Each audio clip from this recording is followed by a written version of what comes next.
Well, food stores and gas stations are closed today, so your traffic movement may not be so busy. Let's send it out to Lloyd Allen and the morning traffic team. The traffic report is sponsored by Bahamas First. First in insurance. Today, tomorrow. Well, good morning, Ladon, and good morning, Bahamas. Giving you your first look at traffic, we're coming from the area of Pinedale Street and Wolf Road, and already there are a significant number of vehicles on the street. We imagine those would include emergency personnel, and an addition, of course, would be those food store workers stocking up ahead of the general public on Wednesday. This morning, we're also joined by Sergeant Crestania Johnson from the Royal Bahamas Police Force Traffic Division, who's giving you your first look at traffic. A pleasant good morning to you and a pleasant good morning, Bahamas.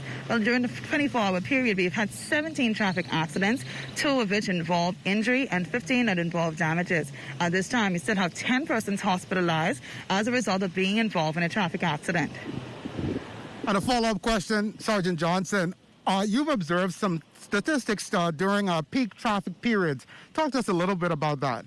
Yes, well, coming in from last week, during that period, we found that on Tuesday and Thursday, when the traffic is a lot slower, we expect less vehicles to be on the road. Those accidents, we had those more serious accidents. When I say serious, those accidents that involve injury. On Monday, Wednesdays, and Fridays, we found that we had a lot of accidents that involved damages.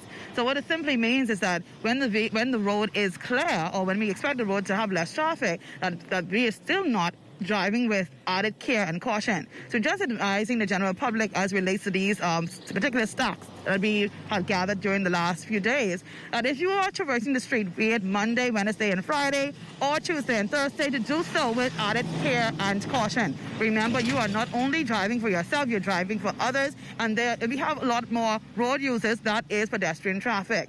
Another thing of note, we find that there are not only commercial buildings on the streets of New Providence. There are other streets of New Providence we have commercial buildings as well as residential buildings. So what that means is there are persons who are in their homes. There are going to be kids that are going to be traversing at least the sidewalk area. So we're just advising the general public, if you're in those areas that are frequented by residential and commercial buildings, so please pay attention for anybody who may be receiving some service, or any child or person, pedestrian that is, who is in the street. Please be careful of that.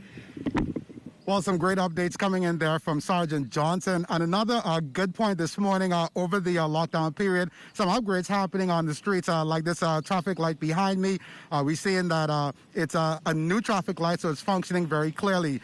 Officer Johnson, before we sign off, again, any bits of advice for those emergency personnel, many of which are now new to this procedure, any things that they need to have with them as they're traversing?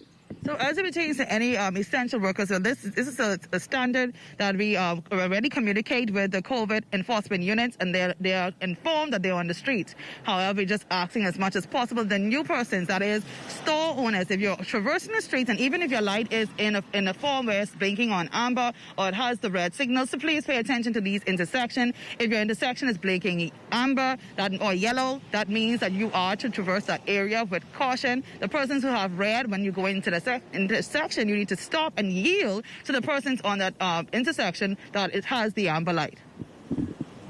And that, of course, has been your first look at traffic coming in from the area of Rosetta Street and Wolf Road. For the morning edition, Lloyd Allen and Sergeant Johnson, ZNS Network News.